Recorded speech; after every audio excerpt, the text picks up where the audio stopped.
From Topps comes the all-new digital card collecting app, free to download from iTunes or Google Play. Star Wars Card Trader. For the first time ever, collect and trade everything from legendary 1977 Star Wars cards to new cards featuring exclusive content from Star Wars Episode 7, The Force Awakens.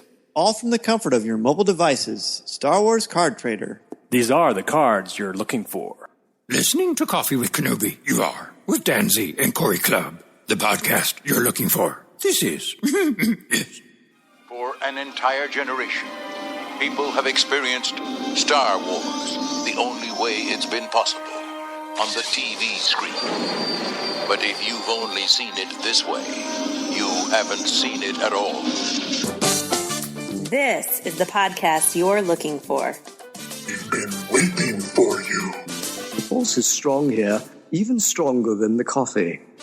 At last! Where have you been? Welcome to Coffee with Kenobi. Here are your hosts, Dan Z and Corey Clubb.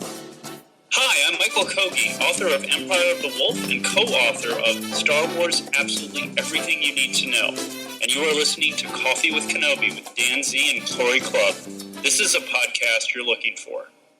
DK Publishing recently released Star Wars Absolutely Everything You Need to Know, and the book is an awesome resource for Star Wars fans, as well as a must for trivia buffs.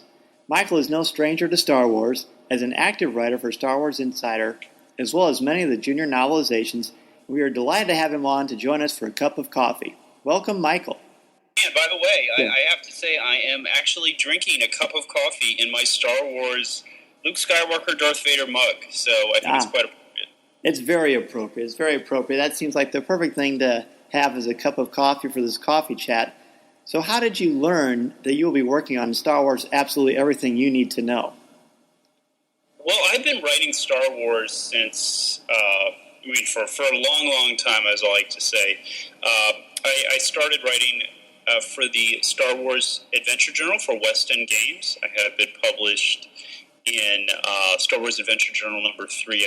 I developed the history and kind of the background for Bacta. That's the healing liquid that Luke swims around in the rejuvenation tank. Sure. And so my relationship with Star Wars goes back a long time. And I mostly do fiction now, but DK approached me to work on this book because they were looking for some writers, and I said, "Hey, I've never done a DK book before, so I'd love to get a shot at doing one." And it was a great experience. It was a very enlightening and educative experience too, because I had to go through the films, sometimes frame by frame, to kind of figure out little things we could add to the book that people might not have noticed before. The book is very film and television series dependent. It doesn't use. We didn't really have the universe of Legends to work with, so we just had the new films, the prequels, the original films, and also the animated series to really use as our basis. So you were searching for new tips and new bits of trivia that people haven't read before, and that was a challenge. It was also a lot of fun. It is a lot of fun. It's really quite a joy to devour as well. So obviously you wrote this book with Adam Bray and Cole Horton, two guys that have also been on Coffee with Kenobi. And I was curious to know how the book was divided up and how much collaboration did you have with one another during the process? Well, the book was divided into fours, of course. Carrie Doherty was another writer on the book, too. Yes. I actually was not aware of any other writer on the book when I was working on it. I was given a map of the various spreads, and I was assigned, a quarter of the spreads. The spread is what they call a 2-page visual piece where you have to assemble all the information. And I actually didn't know who else was working on the book until I think it was Star Wars Celebration, and I found out Adam was on the book, and as was Cole and Carrie. So it was really nice. I don't usually ask too many questions. I just try to do the work to the best of my ability and go from there. Absolutely. Well, I mean, just the excitement of writing on Star Wars, which of course you're no stranger to, but knowing that you're going to contribute to another resource that is going to be invaluable for Star Wars fans in the future, whether it's trivia or just having a discussion over coffee, that's quite an honor. Yeah, it's always an honor to write for Star Wars. I always feel very privileged. I take it very seriously. I was working last night on a Star Wars project, and I had all the books in my office. I just had a ton of books open. I was searching for facts, looking for little things. I take it very seriously, and when the love and the care, the intention that goes into a lot of these books, fans do know that and they appreciate that. So I always think of that when I'm writing. Most certainly, and it definitely shows in this book, which we've had so much fun looking at. And let's look at one of the more prevalent topics in the Star Wars universe, and that would be canon. How much of the book is canon, and why do you think fans are so passionate about this concept? The concept of canon, Dan, is to me I think it's a misnomer. It's something I actually don't. I will say this. The way I enjoy Star Wars is not because something is happened in the universe or not. Sure. Regarding an official status. It's Star Wars is a fictional universe to me, and it can tell a lot of stories. And I don't. For me, I want to enjoy the story itself. I want to be moved by the emotion, the characters, and whether something is canon or not. Canon is a religious term too. Yes. I don't know how it got applied to science fiction, but I feel sometimes that fans can get a little bit too focused on that, and not too much. Like, why are we consuming Star Wars in the first place? Are we not doing it to enjoy it, or are we doing it because we have to and we need to find out what really happened? That's just my take on it. I think the best thing is when you're writing a book is to go for the most authentic Star Wars experience. Yes. And to make it as authentic to the spirit of the films, to that feeling of adventure, the humor that's inherent in the films, the joy, victory over evil, those themes. I think that's really the most important part of what makes a great Star Wars story, rather than references to previous texts or continuity. And by the way, I do my homework and I work very hard to get all that stuff right. So I'm not dismissing that at all. But at least that's just what I feel about the idea of canon. Sure. No, hey, it's very well said. Yes, actually, Corey and I talked recently about canon. That it's actually literary. It's a literary term, but it originally was a theological term. So I really like your answer on that. And you mentioned the research and the time and the energy you put into this. It's important, of course. We take Star Wars seriously, but we don't take ourselves too seriously. So we do have a lot of fun in this universe, which clearly you did when you were creating this work. So you mentioned the sources of the films and the animated series. What particular sources did you also look at when you were asked to look at something specific, and how much power and authority did you have as an author to kind of create as you went along?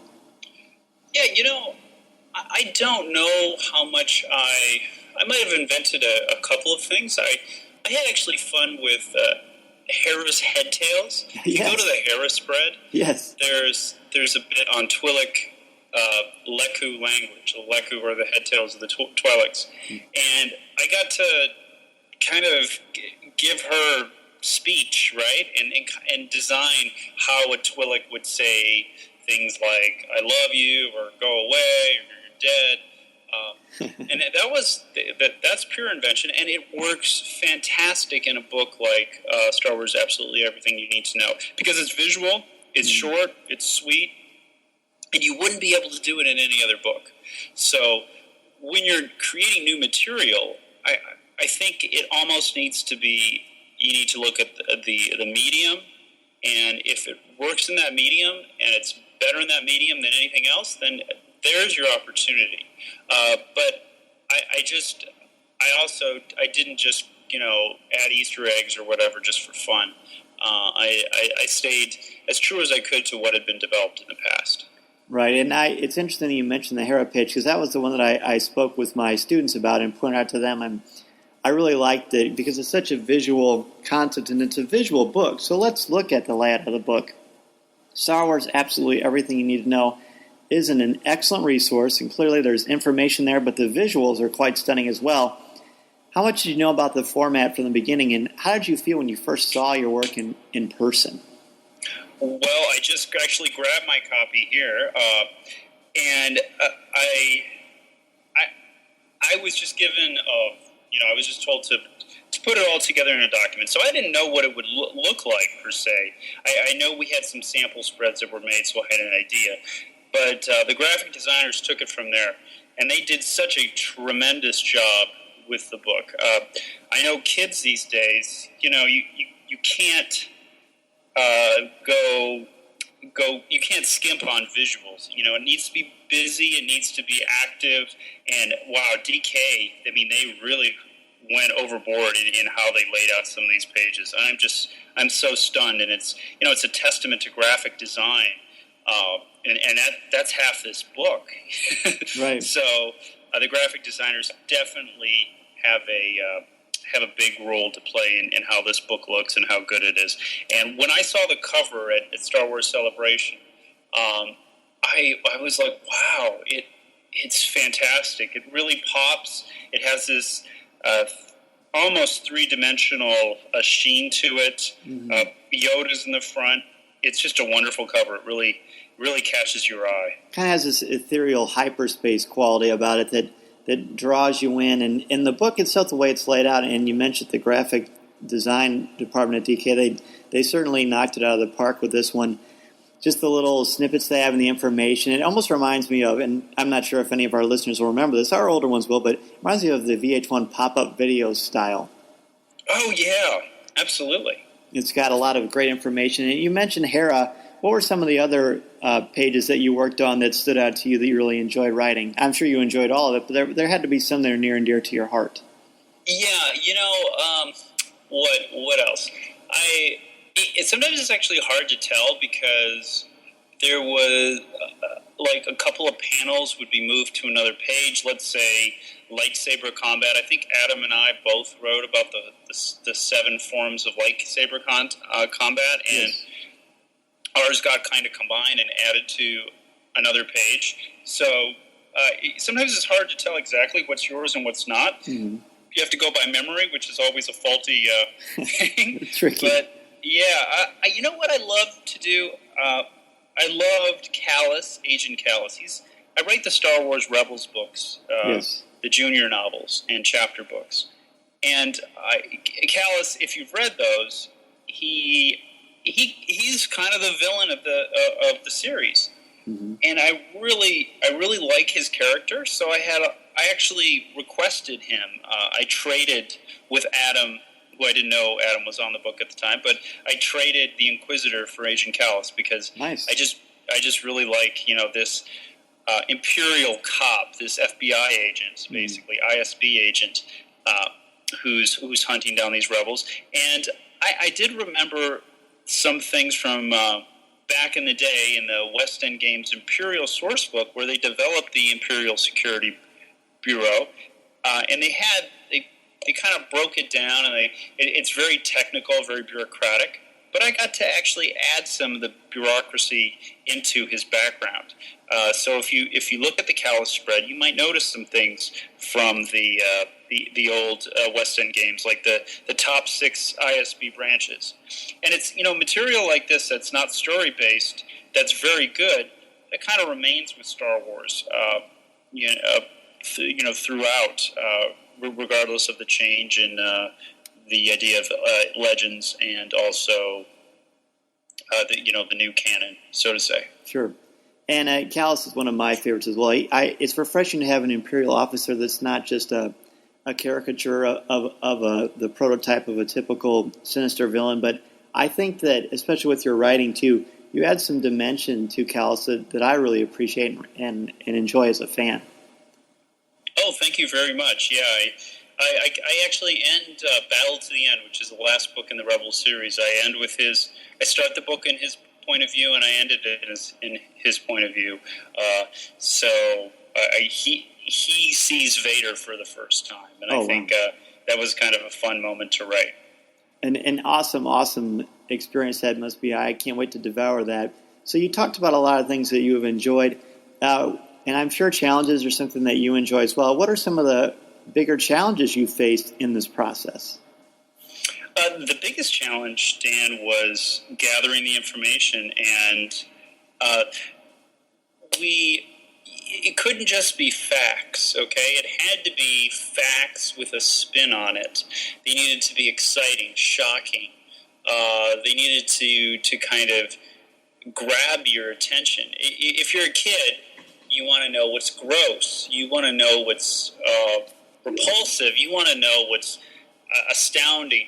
You want to know all the exclamation points, right, about a fact. And that's kind of how I took my charge to figure out how to write and how to pick what I needed.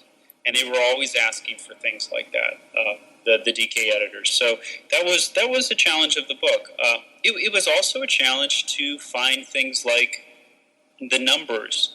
If you notice, there are numbers on every spread. Mm-hmm. And because we couldn't really use a lot of the material that had been developed before, which was in a way good because you could get bogged down with it, but it was also difficult to actually come up with numbers, and you didn't know what was, what was true or not anymore. And you actually noticed a lot of discrepancies in the former universe between sizes and lengths and what one author wrote while another author wrote another number. So that was a challenge to find. And sometimes I would spend an hour or two just looking for the numbers on a spread, and that's just one little box. So right. And it's staggering. The amount of it, just like when I'm talking to my students about preparing an essay or a paper of some sort, you have to be organized in your thoughts. You have to know where you've been in your material, and you have to have a clear vision, which clearly you and your co-authors have. And it's a great resource for Star Wars fans. We really love the book. I know you met Mediocre Jedi on Force Friday. He reviewed the book for us and had a great time doing so. Let's talk a bit about some of your other projects you have going on and that you're allowed to speak on. Hey, it's Dan Z. And Corey Clubb. From Coffee with Kenobi. And we are excited to let you know about the Star Wars Card Trader app from Topps. Yeah, Dan, you remember those cards that came out in 1977, the good old days? Well, they're back again. Yeah, so it's the Star Wars Card Trader app. It has them all, as well as fantastic images from The Force Awakens, The Clone Wars, Rebels, and much more. Absolutely. You've got your favorite characters, memorable scenes, you've got key moments. It's all there. You get credits every day for free from the app, which is available from iTunes or Google Play. Open packs from the cantina, trade with your friends, and enjoy these amazing Star Wars memories as you take your first step into a larger world. There's so many different sets to choose from also, and there's so many great cards to chase. There's special inserts, there's rewards for completing sets and variants. It's everything you love in collecting from a galaxy far, far away. The Star Wars Digital Card Trader collecting app from Topps. These are the cards you're looking for. Yeah, well, I can tell you my big book is Empire of the Wolf, which came out from Alterna Comics, was published. It's a graphic novel on ancient Rome and werewolves. It's a book I would love everybody to read. It's kind of the crossover book from Star Wars to ancient Rome. If you love mythology, yes. If you love the story of Romulus and Remus, if you love werewolves, okay, it has it all in there. And it's actually drawn by two Star Wars artists, Dan Parsons, who inked over 100 issues of the Star Wars comics for Dark Horse, and then also David Rabbit, who's a noted illustrator for the Star Wars Insiders and Star Wars Insider and the Topps trading cards, sketch cards. Both of them, they did just a tremendous job in building the mythology of ancient Rome through visuals, and that was a great story to write. It's available on EmpireOfTheWolf.net, and also, of course, on Amazon, Barnes and Noble, anywhere you can, Comixology, anywhere you can get comics, it's available. Also, your comic book store too. And next up, I have two books that are coming out. I did the Batman versus Superman junior companion novel. That's what they're calling it. I can't really talk much about it, but Sure. it should be really exciting because it's associated with the new Zack Snyder film. Wow. I think that'll come out next year, hopefully in February. Don't quote me on that, but and I also have I did the junior novelization to Star Wars Episode 7. So I am really excited for that to come out too. So people are basically thinking, I have got to talk to Michael Kogge like real soon, because you've basically got your finger on the pulse of two of the most anticipated films in the next year. Yeah, I mean, Nothing wrong with that. Nothing wrong with that. It was so much fun. I will say this. When you're in the trenches, you're not thinking like that. You're just thinking, I got a deadline, I got to get this done. Sure. And you're working really hard to make that book the best you can. So the whole idea of, you're invested with so much responsibility. Like a lot of people are there. You can feel people cheering for you because they want Star Wars books to be good.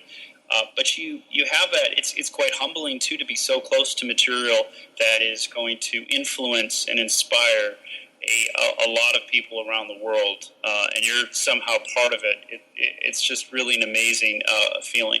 It's staggering and it's wonderful. It is, we say almost on every show, it's just a wonderful time to be a Star Wars fan, and people like you, Michael, make it so great because you're passionate about Star Wars and you're passionate about your art, and we really appreciate that.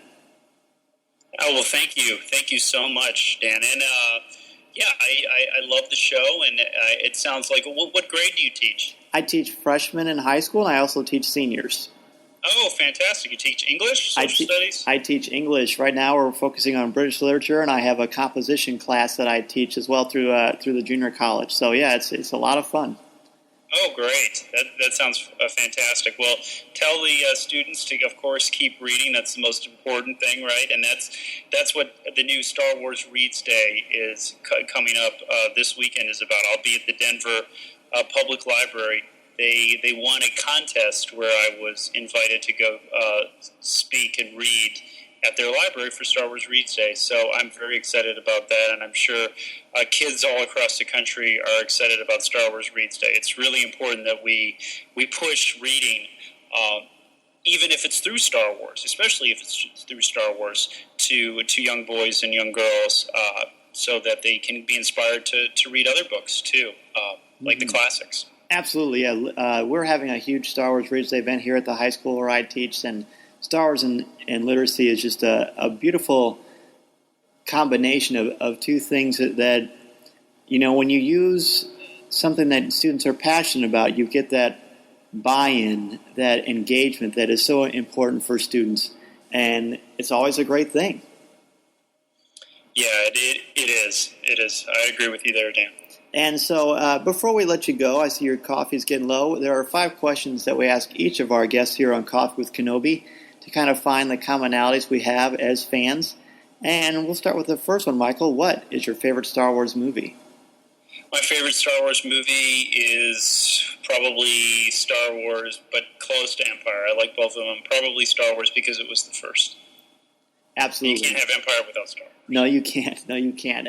Who or what is your favorite character? My favorite character is C-3PO. Nice, very nice. What is your favorite line of dialogue or film moment? I love the scene. There are 2 scenes from the original film Star Wars. I really like Luke and his uncle and aunt just eating dinner. And then I really like the scene between when Obi-Wan's telling Luke about the Force in his hut. And I think that scene just kind of opens up the entire world of Star Wars within less than a minute of dialogue, and you're suddenly introduced to this whole world.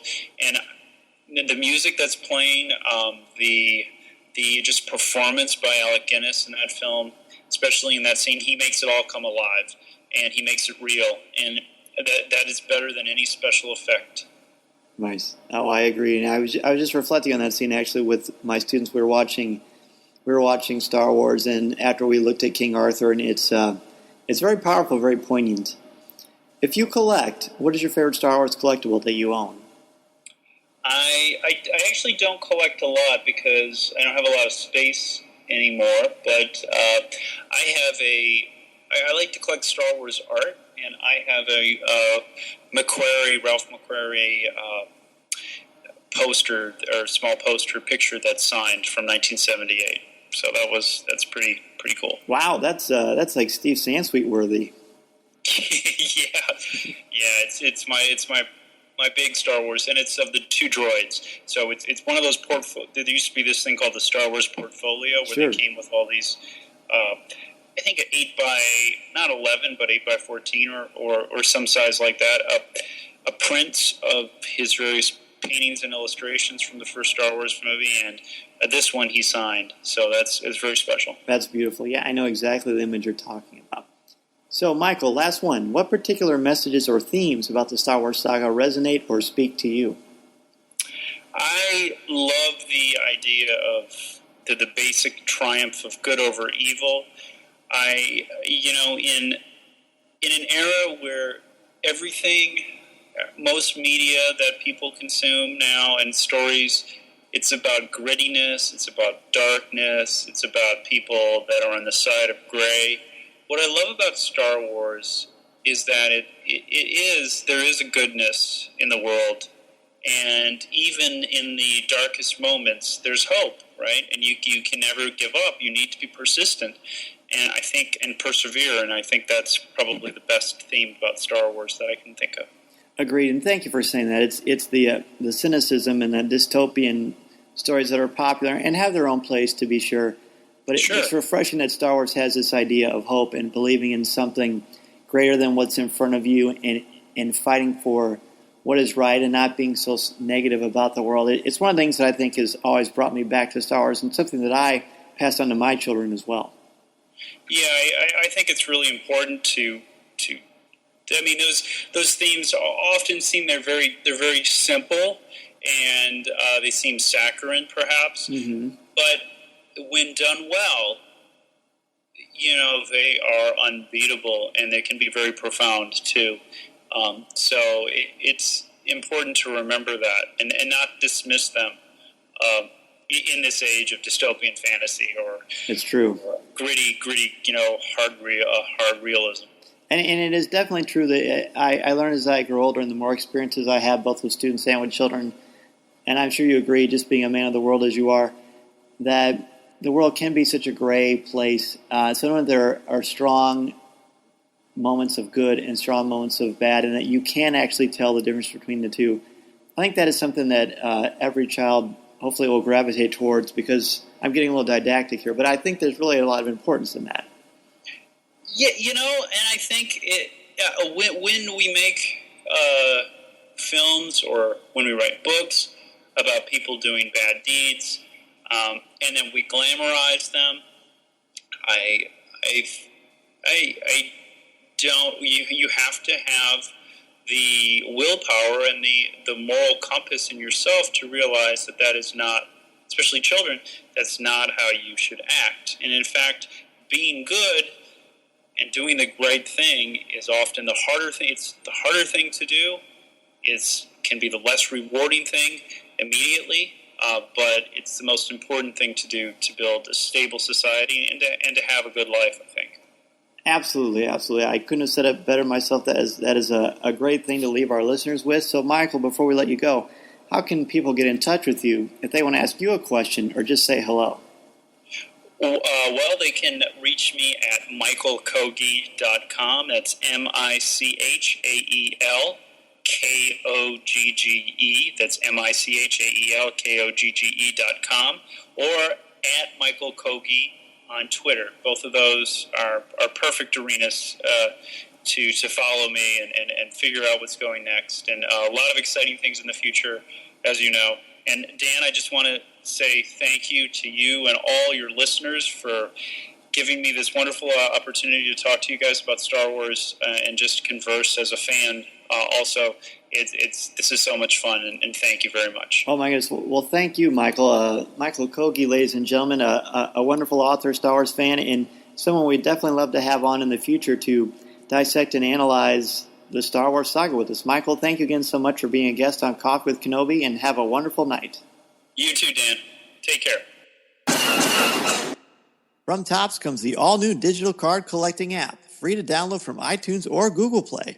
Star Wars Card Trader. For the first time ever, collect and trade everything from legendary 1977 Star Wars cards to new cards featuring exclusive content from Star Wars Episode 7, The Force Awakens.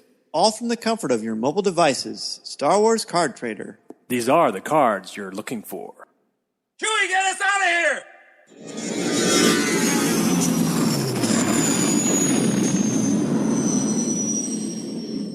If you would like to respond to our question of the show, have a comment, or just want to say hello, send us an email or MP3 at feedback@coffeewithkenobi.com. Or if you have a specific question or comment for either of us individually, email us at danz@coffeewithkenobi.com or coryc@coffeewithkenobi.com, or visit us at coffeewithkenobi.com and click on the Contact Us section, or comment on one of the stories featured on the site. If you enjoy the show, please write a review in iTunes or Stitcher. You can also like the show on Facebook at facebook.com/coffeewithkenobi, as well as keep up to date at our Twitter feed at Coffee with Kenobi. You can also find us on Tumblr at coffeewithkenobi.tumblr.com. If you enjoy the jazz music, the album is Eye to Eye by Steve Torok. Give the evacuation code signal. This podcast is not endorsed by the Walt Disney Company or Lucasfilm Limited. It is intended for entertainment and informational purposes only. The official Star Wars website can be found at www.starwars.com. Star Wars, all names, sounds, and any other Star Wars-related items are registered trademarks and or copyrights of Disney and their respective trademark and copyright holders. All original content of this podcast is the intellectual property of Coffee with Kenobi unless otherwise indicated. This is the podcast you're looking for. There's no one here. Move along.